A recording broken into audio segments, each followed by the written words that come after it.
You're tuned in to Streamer Conversations, the podcast spotlighting Twitch streaming pioneers who are reshaping entertainment one broadcast at a time.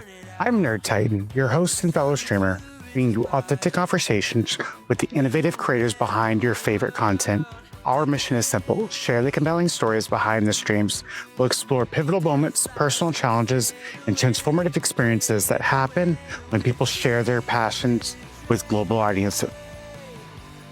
Before we continue, let me tell you about our sponsor, AdvancedGG. Hey, if you're serious about gaming, you know staying sharp is everything. That's where AdvancedGG comes into play. Energy and focus supplements made for gamers who want to keep their edge. With their new sour black cherry flavor, it's incredible. Bold, with just the right amount of tartness. Whether you're grinding rank or pulling an all-night stream, this stuff helps you stay locked in. And the best part? You can grab 10% off your order with code NERDTITANTV10. No minimum, just straight up savings. Hit up AdvancedGG and fuel your game the right way. Perfect. I'm Nerd Titan, here with Streamers Conversations, where the story matters. We are here with the Horror Nerd. So how are you doing today? Hi, I'm doing okay. I'm not just known as LK, the Horror Nerd, but I'm also known as the Millennial Granny Gamer. Perfect, yes. I am a deaf non-binary trans woman, and I do retro cozy gaming on one side and horror and sci-fi gaming on the other side. So, Yeah. hello, everybody. Yeah, hello. So I want to take a moment and just talk about your streaming journey and what sparked your interest in hitting that go live button. And looking back on your first streaming experience, how was that? Oh boy. Okay. So what inspired me to start streaming? Well, other than the fact that I needed to make money at the time, because technically I've been around for about 15 years, but I did not hit a flare or earn any kind of money or anything like that at the time. More than likely it was mostly due to money. By the time I got my first flare stream or whatever you want to call it. That was in the year 2020, so we were in a pandemic. Yeah, that's when I started. Yeah. And before that, I was just building with Mr. And I had some opportunity to try to YouTube for a little bit. And then Twitch before it was Twitch. So I've been around a long time, but I would say that I wanted to share my passion originally for the games I play and having fun and just really, having a good time with a community. And that was, my beginning. Yeah. When I got more serious with it, by the time I finally became affiliate, that's when in 2020 everything changed. It wasn't just about community and kind of crazy anymore. It was about survival because of the fact I could not afford to pay my bill or my rent anymore. So that was two reasons why. But yeah, I was inspired by creators who will play games like Doom and cozy retro video games like Grand Theft Auto, which wasn't really a very popular category yet, but it was starting to grow. So I would say, yeah, I wanted to do something like that, but do it my own way. So be original, stay true. Yeah. That's what pretty much inspired me. Yeah. When you were starting, what creators influenced you early on, and who influences you now? And at what point did streaming transition? When did it? You kind of mentioned it before, when it shifted from being like a hobby to being something a little bit more meaningful, and you were focusing on it as a career. Yeah. I would say that. Let's see. How did I get inspired? Who inspired me and all that? Well, Howard Tyler was one of the better creators of all time. He was doing this thing, And there was a guy, Ninja, I'm not a big fan of his, not anymore. Yeah, me either. Maybe back then when I was younger, Yeah, but, you get easily impractical, yeah, At that point, where it's like, okay, there's not a lot of big creators back then, but there were, like, probably big enough in terms of, like, Mr. yeah. I had a few friends on Mr. who I will eventually follow to Twitch, like Reanimate Horror, who is a horror streamer. She's still streaming today, but she's on Twitch now, on YouTube and so forth. And Howard Taylor, that's the guy who started Stream Beat, I Alpha Gaming, and then yeah. became. Yeah, I'm very familiar. So, like, I'm very familiar with Harris Heller. You'll hear it on the podcast, but that's Harris Heller. That's Stream Beats. What I use it for everything. So, like, Stream Beats gets used everywhere in my system. Yeah, yeah. That was like, my thing. I like what they were doing, but at the same time, I want to try to stand out on my own. Because back then, there was not a lot of non-binary or trans gamer streamer. Yeah, And of course, there was not a lot of disabled gamer streamer and deaf gaming, deaf gamer streamer, basically. yeah, But, I was trying to stand out on my own, and then somehow the deaf community decided to try it too. And I was like, but I'm just fine. But nobody really recognized that I was the one that started that.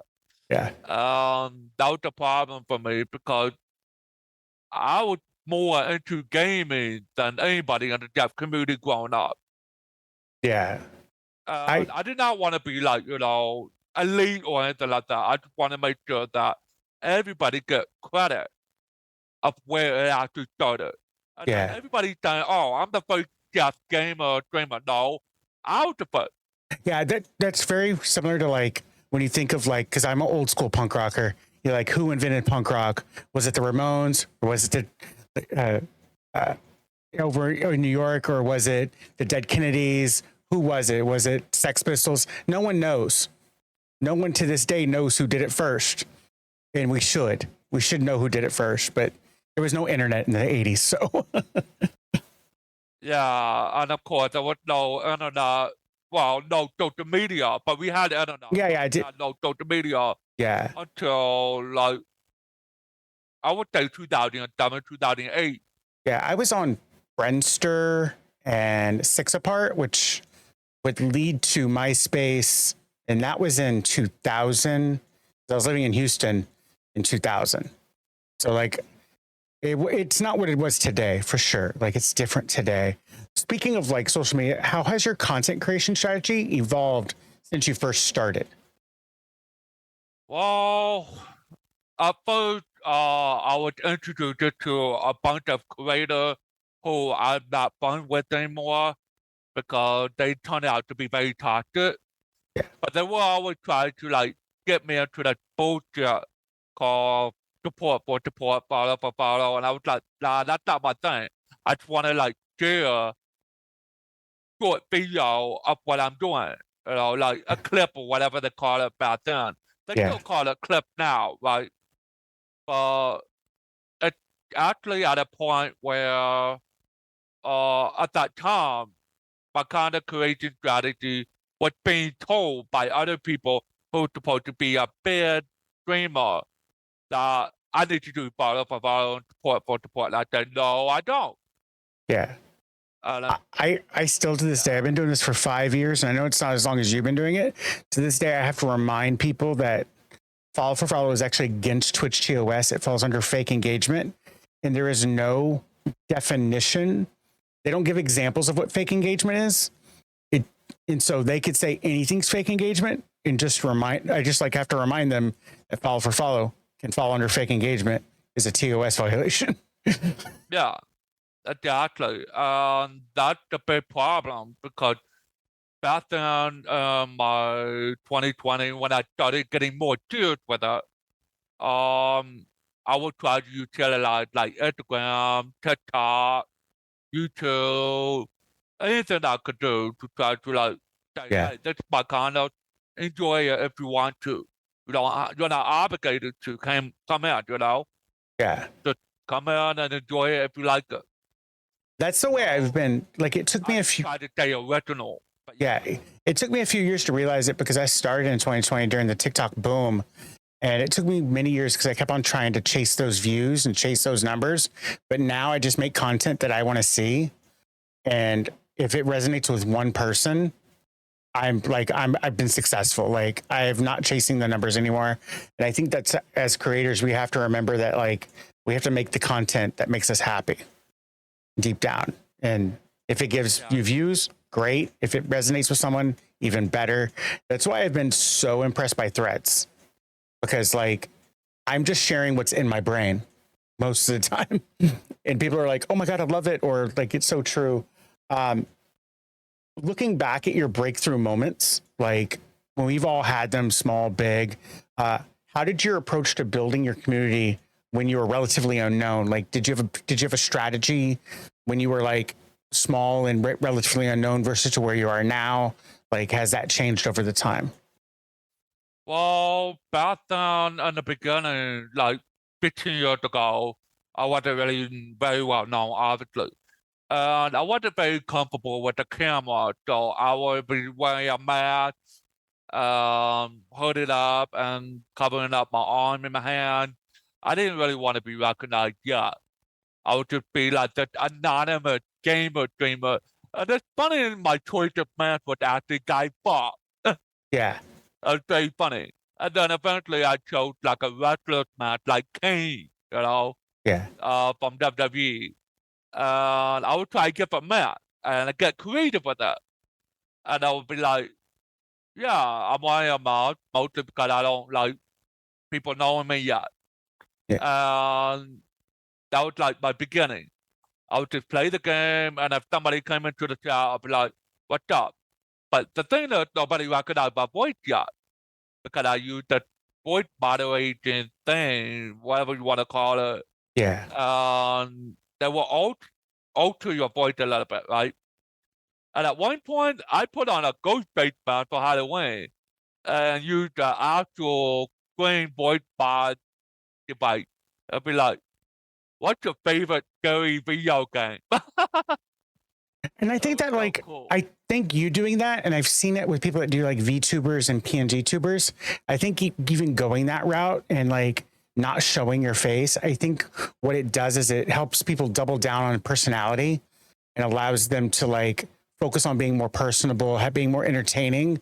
Where like we've all seen it, we've seen thousands of streamers that have a face cam, but they're just sitting silent in a corner and they're not focusing on like the performance or the entertainment or that value that you get from, like, if you look at every popular streamer, they all have a personality. Like, and I've seen the dress up type, I've seen the mask type. That was a big shtick for a while, or a niche for a while. And it was like, we all find our niches, you know what I mean? Like, I think I've recently found mine. You know what I mean? I wasn't looking for it, but I found it. We've all had tech issues. Like, I'm the king of them on stream. And I have a saying that you're not a pro streamer until your streamer crashes while you're live. Do you have a memorable moment when something became like a crash happened, or OBS stopped working, or Streamlabs froze, that you just made it more entertaining, or what? Well, before I answer that question, I want to like add one more thing to the Sure, yeah. question. Yeah. There was one other thing that I did that changed my strategy a little bit. Because by 2020, I felt a little bit more comfortable. I wanted to like share my reaction to the game I was playing, and tell people that this is actually how I play video game. Be like, what the? And oh my god, I had like some of the best reactions that you could think of. But at the same time, it wasn't just about reaction. It was more about the fact that I really loved the video game that I was playing. Yeah, we have That to love leads the ones we're me playing. to the next question. Yeah, yeah. Yeah. That leads me to that next question right there, what you just asked. You say that um you were asking me like how Yeah, like when it like for me for like when like it happened just a couple weeks ago. I was streaming, I was playing Avowed, and my internet just crashed. My internet completely crashed, and I was like, "What happened?" And instead of it, we just came back and we were like, "We're not. I'm a pro streamer now. It all crashed. Refresh." Like I just make a joke out of it now because I live out in the country and our internet constantly goes down. Like it is a joke. We have a counter now for it. Exclamation point crash. Like just because it happens so frequently, we just make a joke out of it in my community. Okay. I Just get what you're talking now. yeah. But yeah, that actually leads me to my next question that you just asked. The answer I have for that was I wasn't sure if I could like be entertaining every time I stream class, but I used OBS a lot. At least in the beginning. Well, in the beginning I was a console streamer, but by the time I finally was able to get my very first PC, I used OBS. So obviously that was my thing. I did not like Streamlabs because, well, let's face it, Streamlabs just rip off a lot of people. They do. But OBS was like my thing. One day, I finally had like my very first OBS live stream. And I was like, "Hey, what's up, everybody?" And I was just chatting. All of a sudden, it freaking crashed in the middle of a snowstorm. Oh wow. And I'm living on outside of Rutland, Vermont at the time. Yeah. It's right outside of Rutland. More quiet town. And I had Affinity. I did not have like fiber internet yet, but fiber internet wasn't expanding yet. So I had Affinity. So I'm on there and it crashing so bad. And I'm like, what's making it crash? I have no idea. Then it turns out it was my MacBook, the one I'm using right now. It was my fucking MacBook. And then one day I realized I needed a real PC.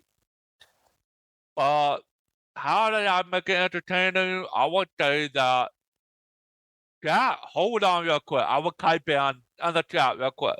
And then we pop back on like after a minute or two. And say, are you freaking kidding me? I hope I don't have to start over on that timer. And that's the subathon that I was trying to do, okay? Yeah. And it was so funny. And I was like, did I start that timer over? No, no, God, somebody, help me. It was so funny. And they were like, oh, wait. Okay, well, I'm good now. Everybody was like all over the place. But I would say that would probably define my moment where I realized that I could entertain people in so many different ways. But at the same time, I'm effectively a pro streamer. Yeah. Because my shit just crash all the time. Yeah.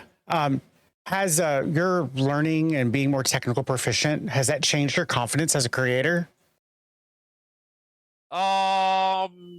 Yes and no. The reason why I say yes is because I started learning more about like graphic card, memory, and stuff like that. CPU, GPU, all that. That's great. But I'm still having problems with like the audio stuff. Because, I'm deaf. I cannot hear for shit. Yeah. I can hear my voice. Sort of. Mostly by vibration, but I cannot actually hear outside of that, other than vibration.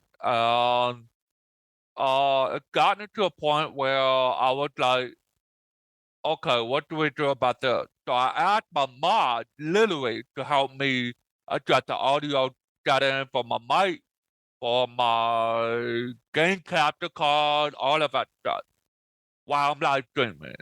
Because some people would say my mic is too loud. Some people would say it sounds staticky, and I can't hear the static. I don't know if it's static. Some people would say the game is too loud, and I will have to change the audio literally on a capture card like this right here I'm not sure if y'all could do that, but that's the capture card. Yeah, you have the Elgato capture card. That's the one I have. Yeah, at the 1850 plot, and of course, being tactical confident did boost my confidence, but only to a certain extent that Yeah. what I need. Yeah, I think that like because I come from a tech and an audio engineering background, and like people go, "Oh, you know this already," but every time I learn something new, there's something else I don't know. Like it's like going up a ladder that's an infinite ladder. It's every time I learn something and I get confident about it, Right. there's 3 other steps that I'm like, "Oh, I don't know that." And that's kind of the reason for Shimmer Conversations, because I'm always learning and we're always learning and learning from other people's stories and stuff like that. Yeah, and at the same time with my autism, I don't fully understand the technical aspect of streaming. Like, do I really need a 480 Super TI, whatever the fuck you want to call the graphic card, right? Yeah. And I'm like, do I really need that? And it's so expensive now. It is. It was worse in the upgrading all the time. Yeah, it was worse in the pandemic. I just upgraded I have a dual PC setup. My streaming PC, I just upgraded it and it cost me $3,800. Mm-hmm. And my gaming PC cost me $3,800. So like but I won't have to upgrade for 10 years. Like it was the upgrade to never have to upgrade again. Like yeah, that's funny that you talk about upgrade real quick because I've only upgraded at least maybe twice in my life. Yeah. From like 2020 to now. But before that, before I was unknown, I had a pretty decent setup. It's not perfect by any means. But Mixer was starting to allow console streaming. If you remember correctly, this is how Mixer started out. Yeah, I remember Mixer. I was a viewer on Mixer. So you could stream directly from like your Xbox, but your PlayStation 4, at the time, you could not really live stream yet, but they did add it eventually. Yeah. So it took some time to figure that out. And then by 2020, I was like streaming off a MacBook, trying to get things up and running. Went back to console streaming a little bit, going back and forth, because my MacBook from 2020, it's the M1 chip. It's hard to use for live streaming. Yeah, those M1 chips were basically good for like personal computing and like if you happen to have like Adobe and stuff like that, but they weren't meant for like video encoding. Like absolutely, like it works. You can make it work for a temporary time, in my opinion. But I love seeing people that make it work. You know what I mean? I just love saying it. Yeah, and that's what I tried to do. And then I did that subathon back in like 2021, 2022, something like that.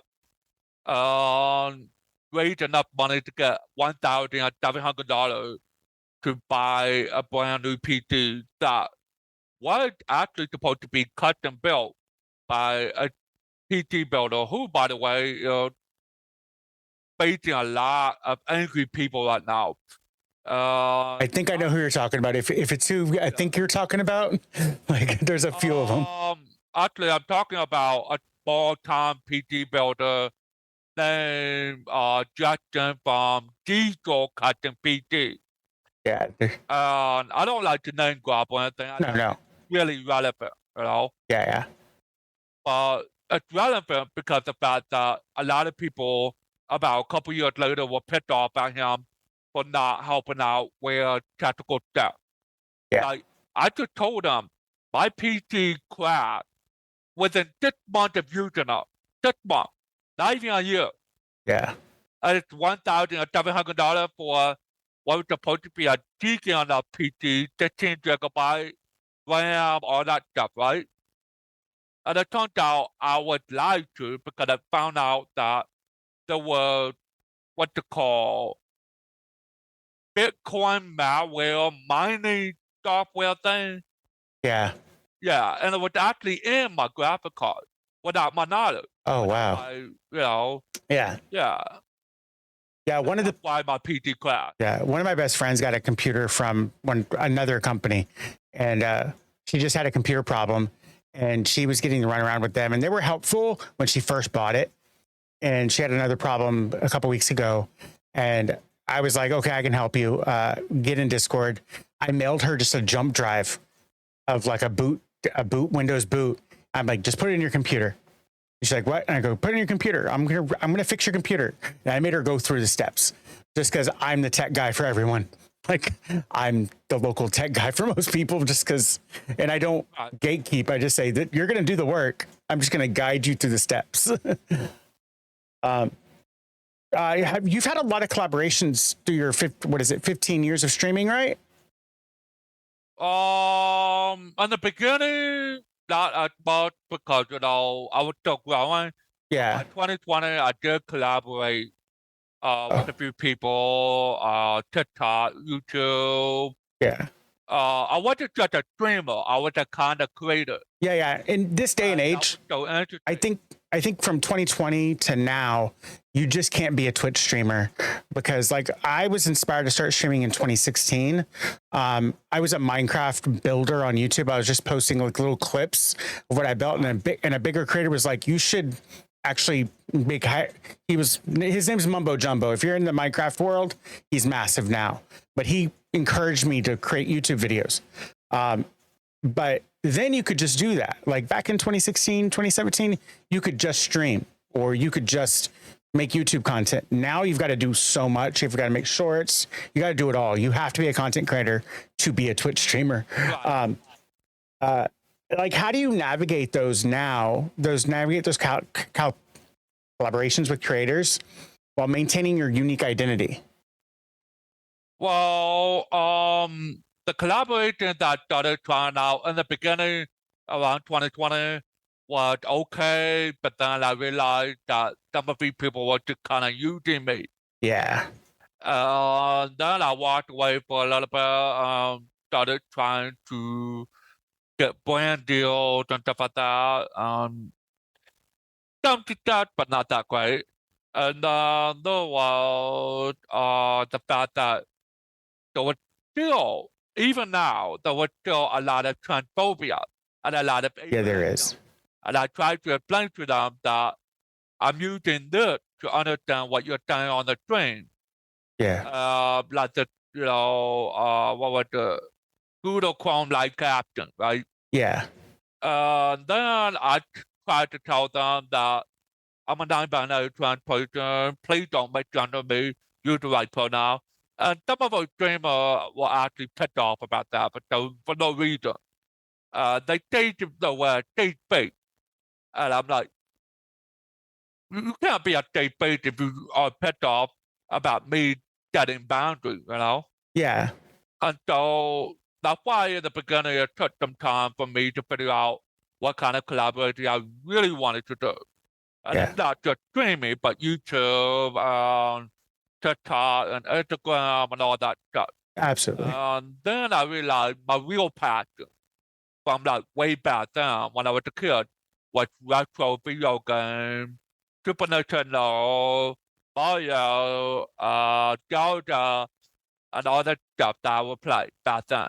Yeah. And then that is when the millennial granny gamer was born. Eventually. But the horror nerd, I would love watching like horror movies, like horror video games back then on the PS1, like the original Resident Evil and all that. Basically be like, okay, now I realized I had the same passion that I had back then, because it was not just a video game. It was the fact that I was trying to become a filmmaker. And I lost myself along the way because, I tried to become an independent pro wrestler, and then I worked all these shitty ass jobs from retail to like, working on a fishing boat, oil rig, all kind of jobs, blue collar jobs, basically. And I was even a Dutch worker at one point. So I've done all of that, and I've gotten to a point where I was like, okay, who am I, and what kind of collaboration do I want to do? So I decided, you know what? I want to collaborate based on the passion that I'm like interested in, my special interest. Horror, retro, variety, cozy game. These two are my passions. That's it. Fuck everything else. Yeah. So I started looking for a kind of creator to follow, check out, and say, okay, that's pretty cool. Maybe someday we might collaborate. Who knows? So I will contact them off stream, like directly, and say, hey, would you like to join me to do a horror podcast or something like that? And it just took off from there. And the Yeah. same thing with Milano Granny Gamer. I will try to find like some really cool, chill, cozy game. And go back to playing old game from the past then. I even found the original Grand Theft Auto game. Yeah. The And one I that played was, that one at one point. yeah. So yeah. Oh my God. I owned that one when I was very young. I was very young. And that's worth, like, I loved it. Love that game. Love that game. Exactly. Yeah. Exactly. And that's why I realized, why should I follow the trend, you know? And I'm using air quotes here, follow the trend. And the reason why I say that is because I don't want to follow anybody. I want to be original. Yeah. I want to be me. Absolutely. If I'm going to collaborate with somebody, it has to be with the vision that I have. Yeah, absolutely. Has your how has becoming a streamer transformed your everyday life, including significant sacrifices that your audience may never see? So, for example, like I'm a dad of twin 6-year-old girls. So when like in 2020, 21, and 20, like up until this year, I was streaming at night for maybe 2 hours at a time. They would interrupt my streams because they'd wake up and I would have to pause stream, go put them back to bed, come back. And it was just like a big up and down, up and down. Not until they started kindergarten was I streaming longer than 2 hours. Now I stream for 5 hours, 3 days a week. Have you had anything similar? Like you've had to like struggle with your like personal life and like work life and to make streaming work? Well, I would say that besides streaming and content creation, trying to get back into filmmaking after like so many years of struggling and all that stuff, I would say that obviously the budget that I had at the time was definitely a major factor into affecting my ability to be a streamer and content creator, YouTuber, and all that. Because you see, I'm on disability. I work part time. Yeah, me too as well. I don't work at all. I'm 100% disabled. Yeah. I'm a disabled worker. That's what they call it. Yeah. And I'm on what's called like the Ticket to Work program. So the Ticket to Work program allowed me to keep my benefit while I'm working. So that's cool. That's great. Yeah. But for the time in 2020, I was basically out of work. I was just like done. The pandemic fucked up everything. I lost my job. They pay me the PUA and all that stuff. I got similar chat. I saved as much as I could to try to upgrade everything. But even with the money that I was getting, I still had bills to pay. I still had rent to pay. So I had to balance that both.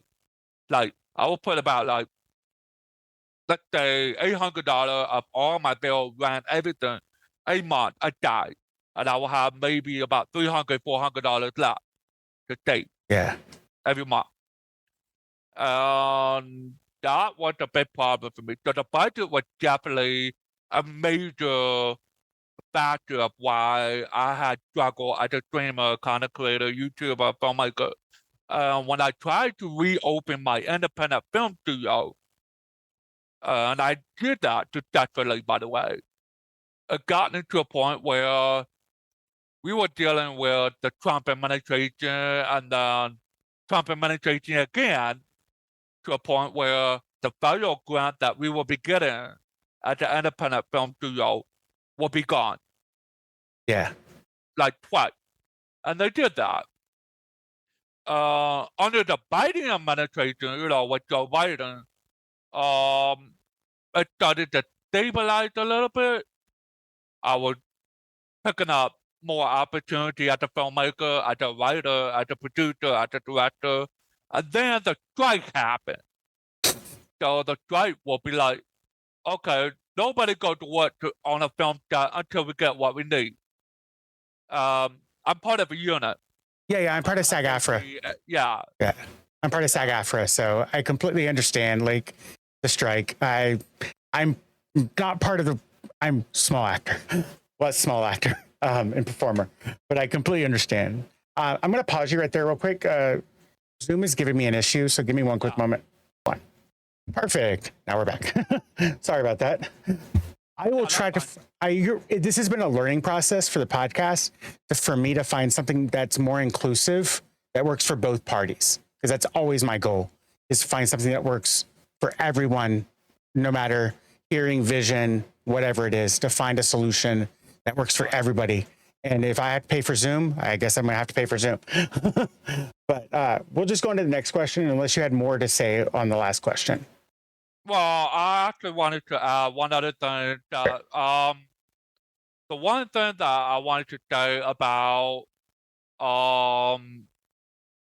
the struggle I had, the pandemic, everything changed, all of that stuff, budget, and then also the fact that I'm not doing the technical stuff that I need to know. Yeah. I was worried that my viewer or my follower or my community, whatever you want to call it today, will stop watching my stream because the stream is too loud, or there's too many technical problems, or this or that, whatever. That's been one of my biggest struggles. And then there's also the fact that I have my health issue. I just survived cancer in 2018. I was just slowly getting back to content creating, streaming, all of that stuff, and finally becoming flawless in 2020 and all that shit. But I was immunocompromised. I was tired all the time. I was worried that I was going to burn myself out, or crash out, whatever you want to call it. So I decided to go ahead and call my therapist and say, "Hey, I need to work on that for a little while and work through my mental health for a little bit." So my mental health, because of the fact that I'm on the autism spectrum and I have ADHD, I have complex post-traumatic stress disorder and depression.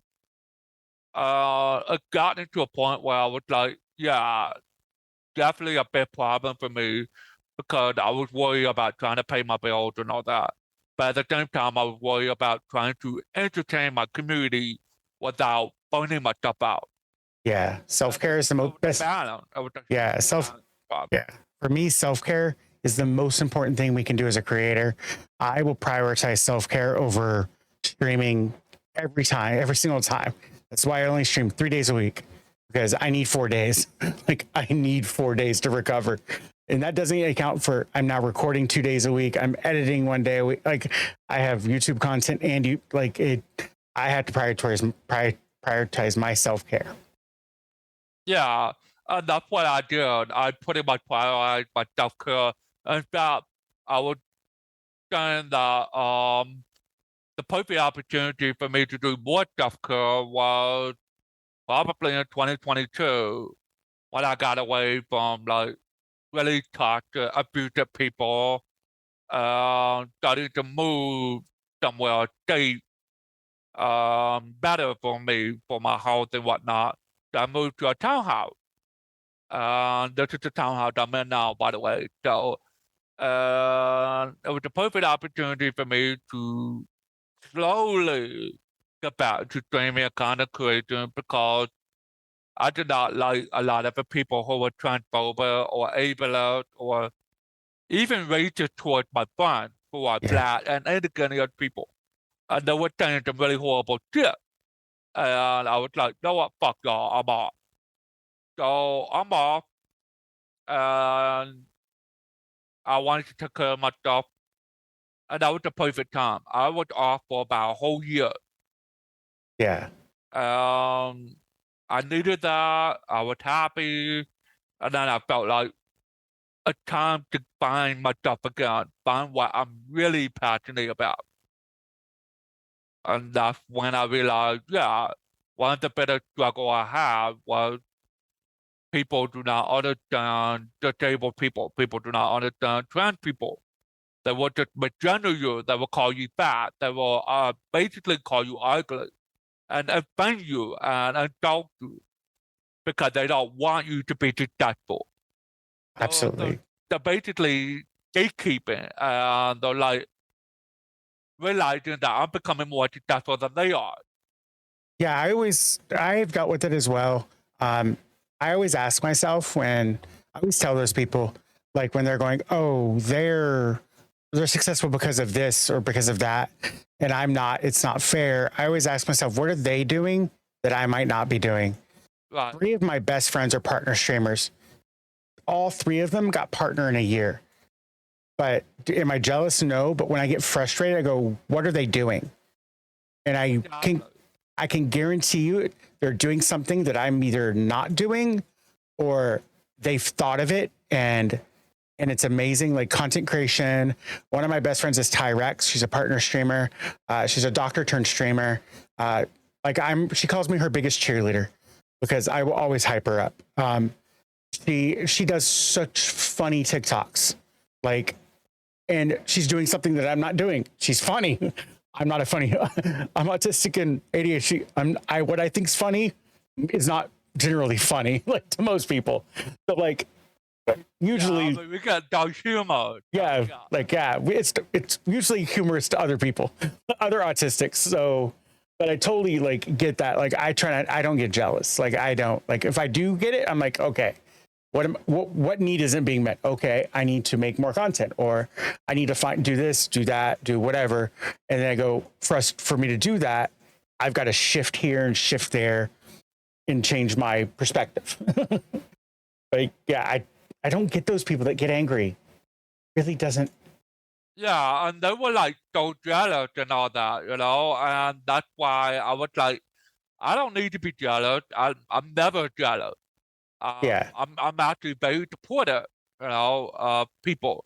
But when they got jealous about me, I was like, what are you so jealous about? You're not trans. You're not disabled. You're not struggling like a lot of people are. Yeah. You actually jealous I got a pair of tits? Really? Really?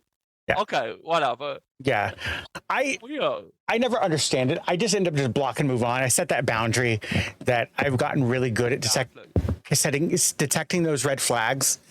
I have little boundaries I set, and if they get crossed, it's kind of just triggers something in my mind. Okay, if they're willing to cross that boundary, what other boundary are they willing to cross? That is a major boundary. So I call it the cut and run. It's cool. You don't have to like my content. You don't have to support my content. Exactly.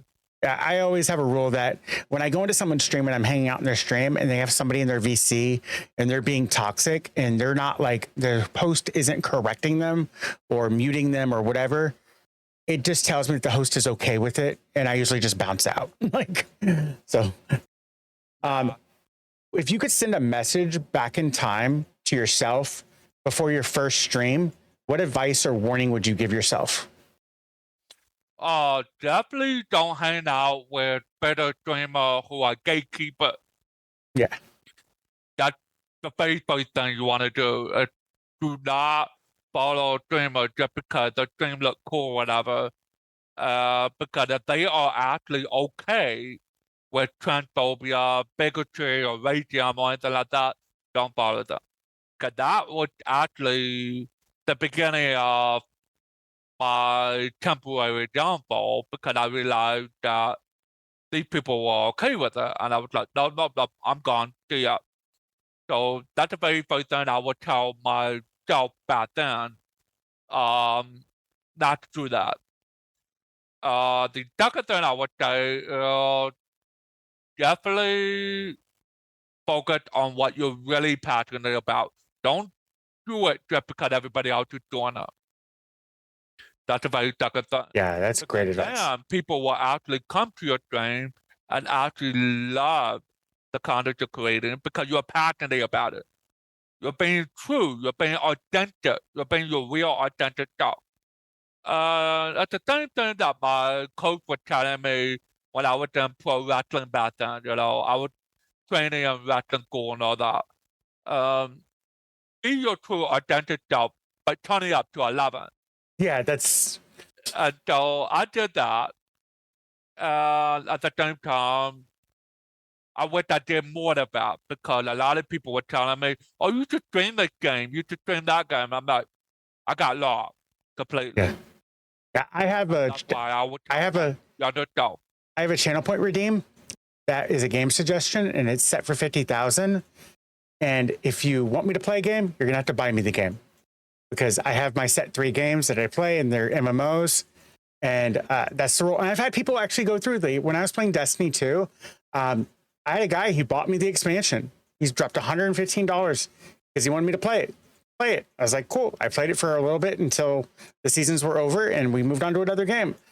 Because I may be a performer and I may be an entertainer, but I'm not a dancing monkey. I will dance if you pay me to dance, but I'm not a trained monkey. And that I think you had great advice there. Like that is, I think having those red flags, and I think in the very beginning stages where Twitch does it, and I think this is where this is Twitch's downfall. And I love Twitch, hardly, but I can be critical of something I love. Is that they focus so hard on the numbers, and you have to have 50 followers, 3 average views, stream for 12, what is it, 7 days, and I think that they push they push that down your throat. So once you get affiliate, your brain has already been programmed. It's numerical, it's algorithmic, and it's like analytical. You focus on those analytics. And so for me, I don't even I've been doing this for 5 years. I don't see viewer counts. I don't see chat lists. I don't see mod actions. I don't see auto mod. All my mods handle it all. And I trust my mods to the end of the earth, and because I have a very high bar.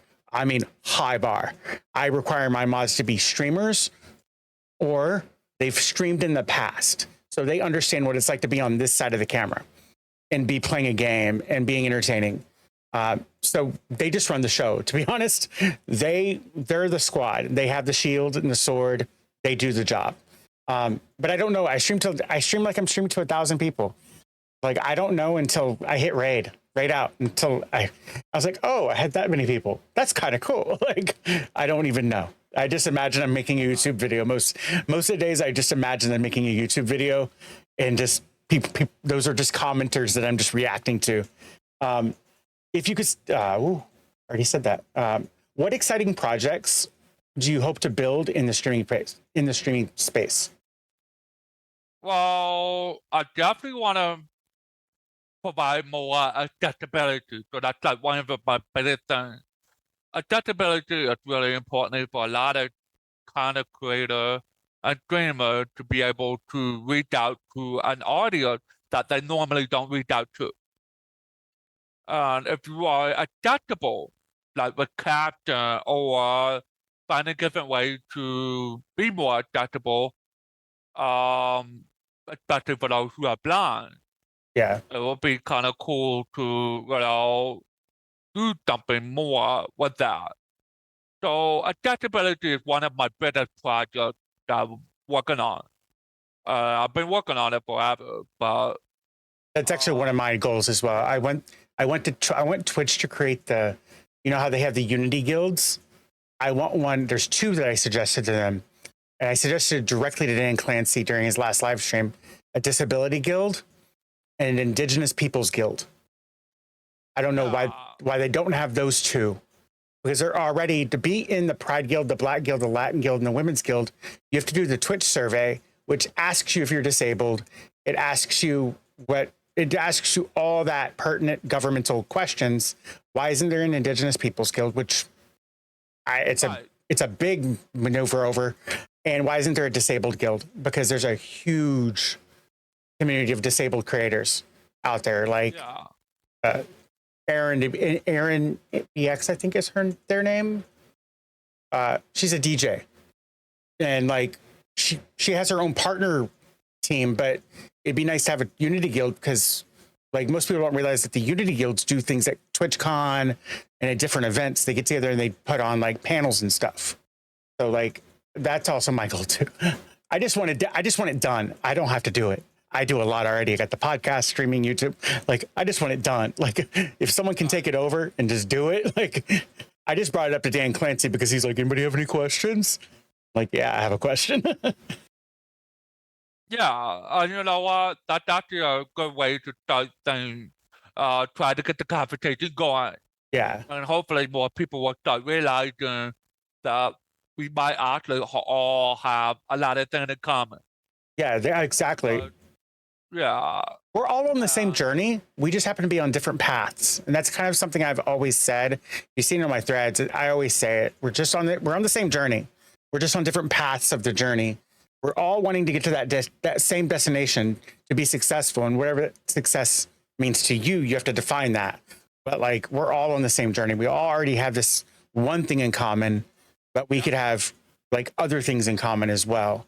I would say yeah, I agree with that because there's a lot of things we have in common. We do not like need to tear each other apart or anything like that. Exactly. The other thing that I'm working on, I'm really excited about my podcast. Big time. I'm definitely excited. I have 3 podcasts now. I'm very, very excited about that because I'm really passionate about what I want to do with one of my co-hosts who's been working with me since season 2. We're doing some really cool things with the HorrorNerd experience and the Whiplash session, which is a wrestling podcast that me and my co-host are also doing.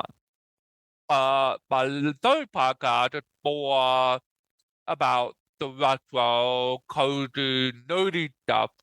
Like we could talk about Gilmore Girl while talking about the Legend of Zelda. Yeah. And that's so funny. That's the kind of podcast we will do. It's a new round table discussion with me and a few other people. So I'm passionate about that. Then there's my YouTube stuff. So really, there's a few other projects I'm very passionate about. But more importantly, I want to make sure that people acknowledge the work that we do as disabled creator, trans creator, non-binary creator, Black and indigenous creator, and so forth. Because right now, we need community more importantly than ever because of what's going on right now in America. Yeah. But yeah. So this is the time in the podcast I let you just talk about your streams, your YouTubes. You let the people know that are listening where they can find you, when they can find you, how often you're streaming, your schedules and stuff like that, and so forth. Talk about your podcast, whatever you need. This is your time to shine. Well, other than the podcast, which is currently on YouTube and all podcast platforms, well, except for maybe the Whiplash session, we don't know if we're gonna like run it to all podcast platforms. But we're formatting things right now, trying to figure out how to best schedule our podcast episode and whatnot. And then the HorrorNerd experience also on YouTube, but it's definitely on all podcast platforms. In fact, we're just starting production on season 3. So we're doing that. The Cozy Chaotic Nerd will be coming out with the very first podcast episode. Don't know when. Then there's YouTube. I'm releasing YouTube video as much as I can every month. Like I would say maybe 4, probably 6 videos a month for all 3 YouTube channels. Then, well, actually 4 YouTube channels technically because we had to separate it for different reasons so that it's easier for me to create content this way and easier to film and produce that way, so that's that.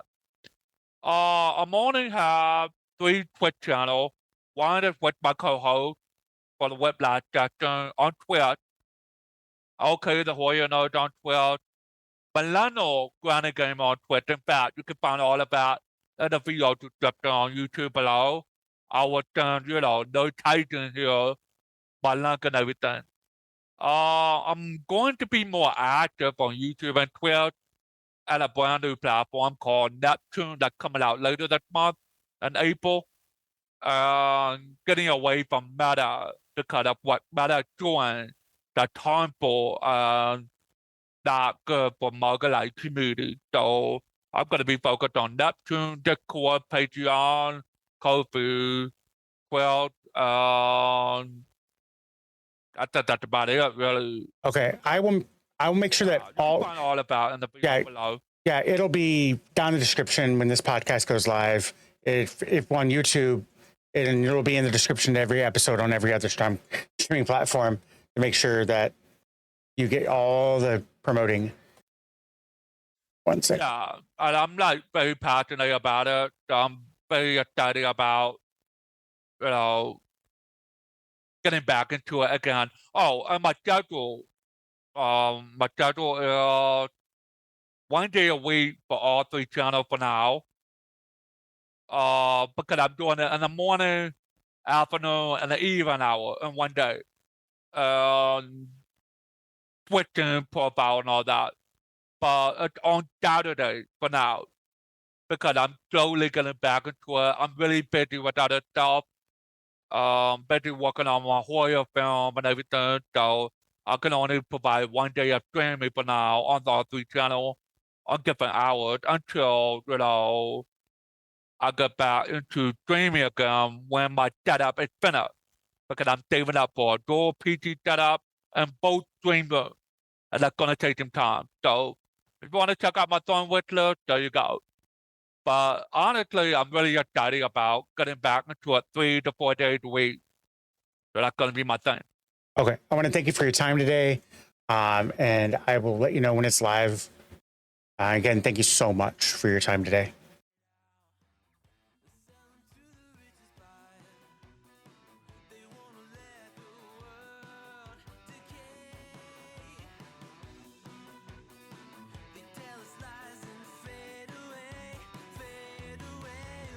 Streamer Conversations. If this resonated with you, please share it with a friend who might need to hear it. Remember, every creator's path is unique and valuable. Want to tell your streaming story on our show? The application link is in the description. I'm your host, Nerd Titan, and I'll catch you next time as we continue exploring the real stories behind the stream.